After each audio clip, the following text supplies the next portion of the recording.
Баршаңызға сәлем. Бүгін біз судың пайдасы, адам ағзасына қалай әсер етеді, сол жайлы айтатын боламыз. Ең алдымен менің арнама тіркеле кетіңіздер. Ендеше су. Су жердегі өмір көзі. Судың адам денсаулығына пайдасы көп. Суды дұрыс ішудің бірнеше ережесін білсеңіз, оның пайдасын еселеуге болады. Күнде таңертең аш қарынға бір стакан жылы су ішуді әдетке айналдырыңыз. Ағзада жағымды өзгерістер орын алады.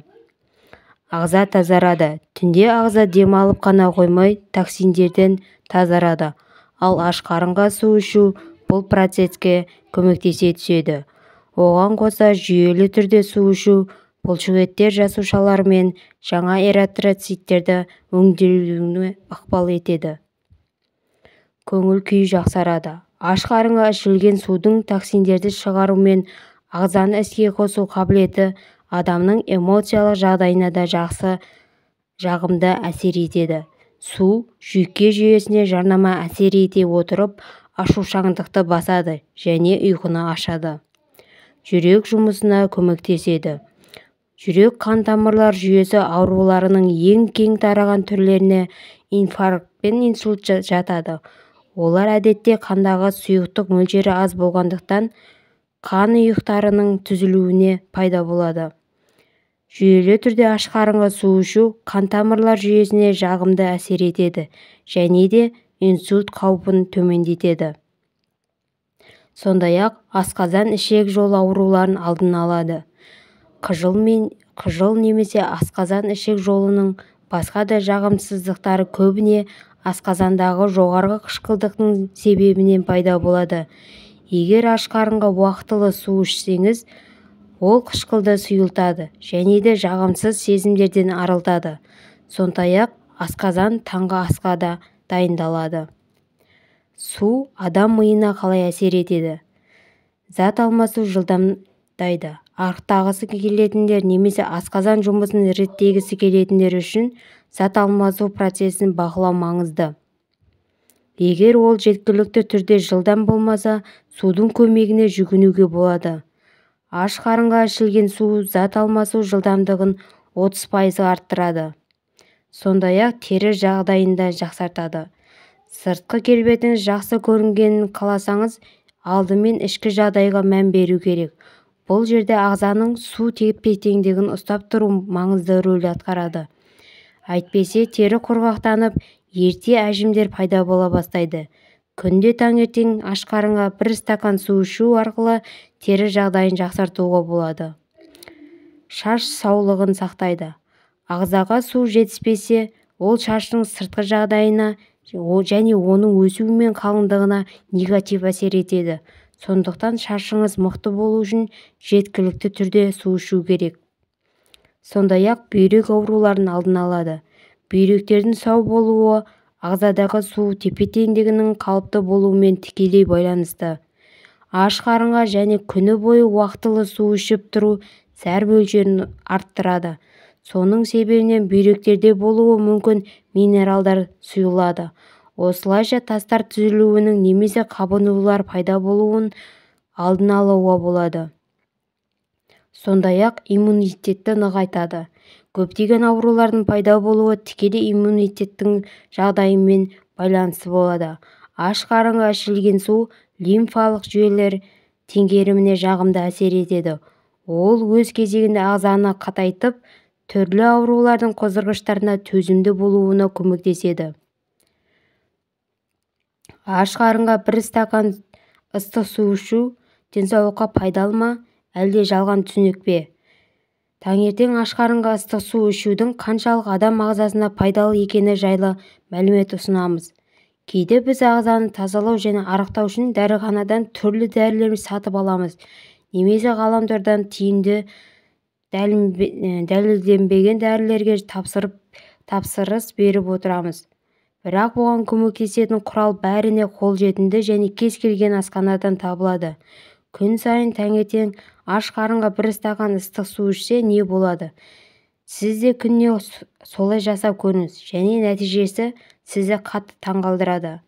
Таңертең аш қарынға ыстық су ішу несімен пайдалы? бұл құпияны кезінде біздің апа-әжелеріміз де қолданған. Қарапайым қара суды таңертең аш қарынға ішу ағзаға айтарлықтай пайдалы екен. Егер сіз асқазанды және ішекті зиянды заттардан тазартып жүдететін диеталарсыз-ақ арықтап артериялық қысымды реттеңіз және теріні безеу мен майлы жылтырдан арылтқыңыз келсе, аш қарынға ыстық су ішіңіз және оның пайдасы айқын көріне бастайды. Гастроэнтерологтардың судың осындай емдік қасиетін жақсы түсіндірді. Олар ішек қабырғасына бір түннің ішінде ас қорытудың қалдықтары мен улы заттардың шырыштардың жиналып қалатынын анықтады. Ал таңертең аш қарынға жылы немесе суық су ішу бұның бәрін шайып шығады. Нәтижесінде асқазан ішек жолдары төмендетіліп, өз жұмыстарын бастайды және тазарады. Егер сіз күн сайын таңертең өзіңізді осындай қарапайым рәсімге үйретсеңіз, және ол қан қысымына оң әсерін тигізетін ағзаны қалыпқа келтіреді. Мұнда ең пайдалысы қайнамаған ыстық су. Себебі қайнау кезінде судың пайдалы қасиеті жоғалады, ал ағза мұндай өнімді толығымен сіңіре алмайды. Алайда ірі қалаларда құбыр суының сапасы жақсы емес. Кейде оны қайнатпай ішу денсаулыққа қауіпті. Мұндай жағдайда заманауи сүзгілерді немесе дүкендерде сатылатын ауыз суды қолдануға болады. Ыстық суды таңертең аш қарынға қалай ішу керек?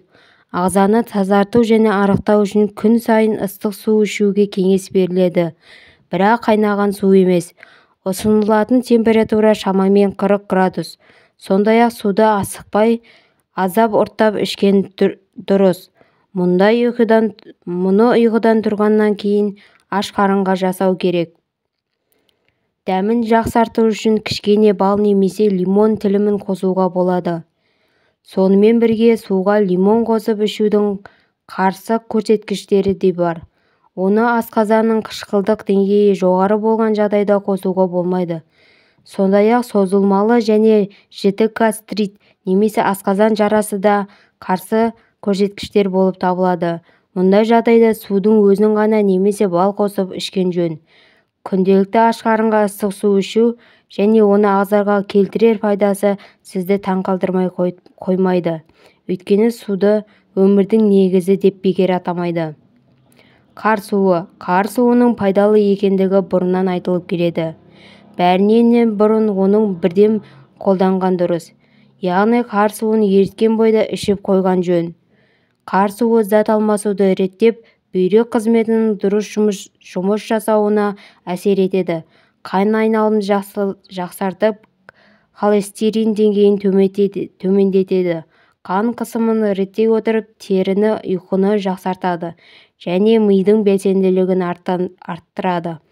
Алайда дер кезінде ішіп қоймасаңыз, қар суы бұл қасиеттерін тез жойып жіберетінін ескеріңіз. Бұлақ суы.